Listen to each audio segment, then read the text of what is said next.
आम प्रमाण करवा जेकोसी संख्यार पावर जदि शून्य हुए तार मूल्य हूँ 1 आम समस्त जानते आम आज प्रमाण करवा। ठीक अच्छे क्वेश्चन लिखिदे prove that something to the power 0 is equal to always 1। Okay let's prove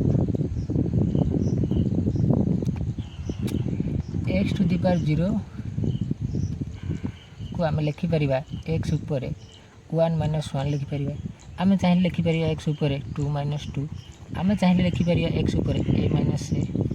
next step रे आम कौन करिपरिबा x टू दी पावर 0 एबठू आम स्टार्ट कले is equal to x to the power 1 minus 1 is equal to x to the power 1 into x to the power minus 1। ठीक अच्छे बर्तमान x to the power 1 into 1 by x to the power 1 is equal to x into 1 by x is equal to x by x is equal to 1। बर्तमान आम प्रमाण होगला। जदि ये प्रमाण भितर किसी डाउट रहे पचारे आलोचना करिया। मतलब लगुच एत सहज हो प्रमाण देखिए बुझे रही जब डाउट रहा कह कह।